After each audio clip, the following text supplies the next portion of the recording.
Hi everyone, नमस्ते। मैं हूं अमन। आज हम बात करने वाले हैं board of open schooling and skill education के बारे में। बहुत सारे बच्चे, बहुत सारे बोर्ड्स जो इंडिया के में हैं उससे क्या कहते हैं, कुछ बच्चों ने 10th किया है, कुछ बच्चों ने 12th किया है, या फिर कुछ बच्चे 11वीं, कुछ बच्चे 9वीं में एग्जाम भी जस्ट पास किए हैं। उनको कांग्रेट्स। कुछ बच्चे किसी रीजन से एक दो सब्जेक्ट में फेल हो गए हैं, तो उन निराश बच्चों के लिए मैं कहना चाहता हूं बिल्कुल भी चिंता करने की जरूरत नहीं है। मैं हूं अमन।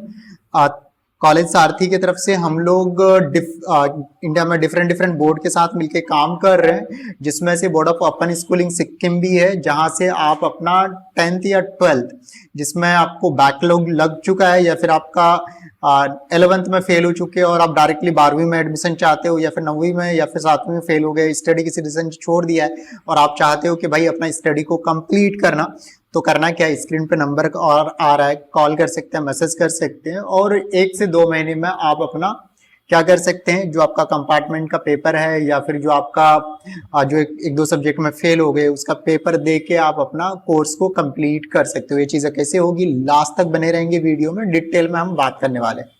तो चलते हैं एक बार स्क्रीन पे। तो बहुत सारे बच्चे जो हैं फेल होते हैं एवरी ईयर। लाखों बच्चे एग्जाम देते हैं, उसमें से कुछ बच्चे फेल हो जाते हैं, तो वो परेशान रहते हैं कि कैसे पास करना है, कुछ लोगों को गाइडेंस नहीं मिलता। तो उसके लिए मैं कहना चाहता हूँ, हमारे पास एक बोर्ड है सिक्किम की, जो कि सिक्किम गवर्नमेंट ने स्टेब्लिश करवाई है, board of open schooling Sikkim. या फिर आप बोल सकते हैं इसका पूरा नाम है board of open schooling and skill education Sikkim.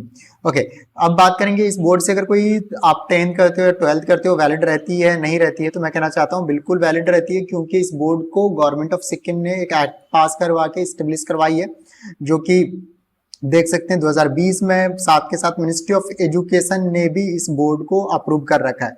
आप अगर मिनिस्ट्री ऑफ एजुकेशन के बोर्ड की लिस्ट पे जाएंगे, जितने भी गवर्नमेंट ऑथराइज बोर्ड है, तो आपको यहाँ पे 44 नंबर पे अगर आप सर्च करोगे BOSSE, तो आपको ये मिल जाएगा 44 नंबर पे।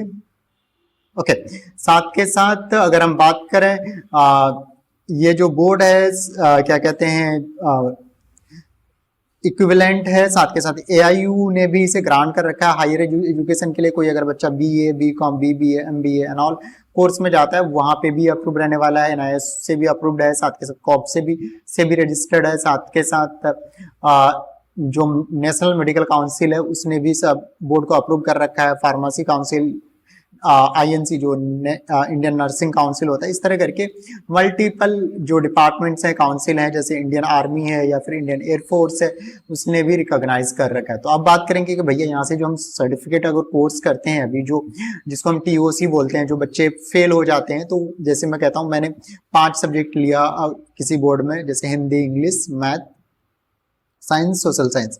उसमें से समझो मैथ और इंग्लिश में फेल हो गया, तो अब कभी कभी बच्चे 1 साल लग जाता है उसे क्लियर करने में। तो आप चाहते हो 1 से 2 महीने में उसे कंप्लीट करना, तो स्क्रीन पे नंबर आ रहा है, कॉल कर सकते हैं, मैसेज कर सकते हैं। आप TOC के माध्यम से, कोई भी बच्चा किसी बोर्ड में 1 से ज्यादा सब्जेक्ट में, यानी 1 सब्जेक्ट या 1 से ज्यादा सब्जेक्ट किसी भी गवर्नमेंट रिकॉग्नाइज बोर्ड से किया हुआ है, तो हम उसका क्या करवाते हैं, TOC क्रेडिट ऑफ ट्रांसफर करवाते हैं, ट्रांसफर ऑफ क्रेडिट करवाते हैं, जिससे कि आपका जो पास वाला सब्जेक्ट है वो शिफ्ट हो जाता है और आपको ओनली फेल वाले सब्जेक्ट का पेपर देके आपका कंप्लीट हो जाता है। तो अगर आप में से कोई चाहता है कि भाई मुझे transfer of credit 10th 12th करना है, और जैसे आप में से किसी ने अगर कर रखा है, जैसे अलीगढ़ मुस्लिम यूनिवर्सिटी से कोई को 10th या 12th, या फिर आंध्रा बोर्ड से, असम बोर्ड से, या फिर वंशस्थली से, बिहार बोर्ड से, या बिहार में मल्टीपल बोर्ड्स हैं, CBSE से, छत्तीसगढ़ बोर्ड से, या फिर CISE से, या फिर क्या कहते हैं डायरेक्टर ऑफ आर्मी एजुकेशन से, एक्सेल बोर्ड से, या फिर गोवा बोर्ड से, इस तरह करके गुजरात बोर्ड एंड ऑल कहीं से भी आपने कर रखा है, या फिर किसी भी रिकॉग्नाइज बोर्ड से कर रखा है, तो सिंपली करना है क्या है, स्क्रीन पे नंबर आ रहा है, will help you for admission. TOC वाले में 10th 12th आप यहाँ से कर सकते हो, मैट्रिक और इंटरमीडिएट। अब बात करेंगे कि इसमें अगर मुझे करना है, एडमिशन लेना है, तो क्या क्या डॉक्यूमेंट चाहिए होंगे। तो एडमिशन के लिए मैं कहना चाहता हूँ बहुत सारी चीजें नहीं चाहिए। क्या चाहिए, तो मैं वो आपको बता देता हूँ, जिससे कि आपके लिए सारी चीजें आसान हो जाए।